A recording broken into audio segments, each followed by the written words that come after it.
This is vvvvTv. And today we are going to talk about APIs, web APIs, specifically such that we can talk to using a WebSocket connection. This is Anton. Me is Jorg.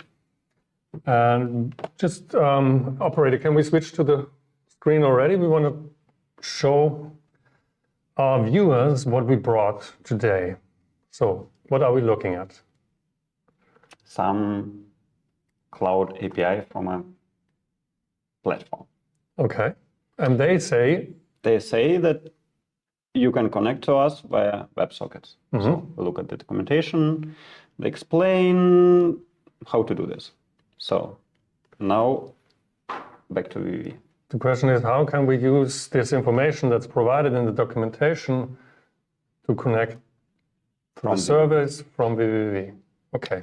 So the first thing we need a WebSocket NuGet. Okay. So on NuGet.org, you will find VL.io WebSocket. We already installed it, and we will not show how to do this. Yeah, you know by now how to install a NuGet. So, assuming you have it installed, what do we need? You just open a Node browser and you type web, and already,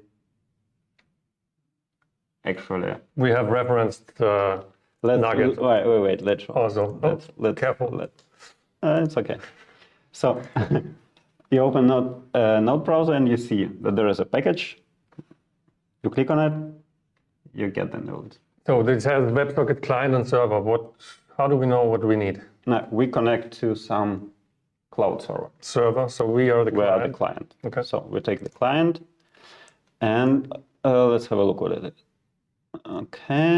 Okay. So let's start with the address. Yeah. Back to the documentation, and it says, okay, URL is this. We just copy paste. Yeah. And let's have a look. Query parameters, model. So we have to do like, let me zoom in. So query parameters, we have to say like this, and then say model. So query parameters are typically separated from the URL via a question mark. Yeah. That's just how it is. Yeah. So model, we just take this one from the documentation. Apparently they have different models here, but we say model is the specific one. Mm-hmm. And let's see. Let's see, it's connected. No. It's not connected, but we also said let's right away see what we get in return from the WebSocket. We have a string receiver. Yeah. We just take it and connect there. So let's see if, there is already a message. And they say that we have an error because we're not authenticated. Now, why do we even get a connection, like a message from the server already? Just briefly explain, because because WebSocket is enabled and it uses autoconnect. So it's immediately, as soon as it has URL, it tries to connect. It connects, and the server returns this message and disconnects us again. Yeah. So this was how. So yeah, we need authentication, and we read on in the documentation that it talks about how we can authorize with our own API key using WebSocket headers. So you see here we have request headers, and we have two of them. So authorization and open API beta. We have to provide two key values. Okay. So let's do this like we need a const, because we will have two of them. And we provide a key value pair. The first one is the authorization, and you don't need this double point. What is it? Operator, what is Doppelpunkt in English? Double point? No. But you don't need it. So colon. You just Is it colon. Yeah. colon. Yeah. So authorization, and you have to provide the word bearer with your key.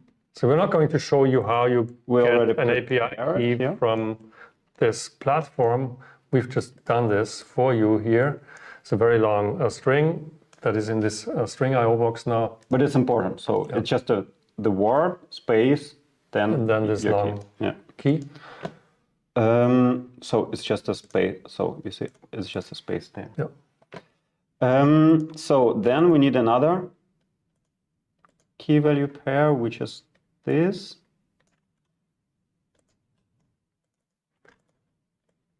And just this. Okay. You see, we immediately connected. Connection is established because we are now authorized, and it gives us apparently this the prompt now of this AI, the default prompt, it looks like.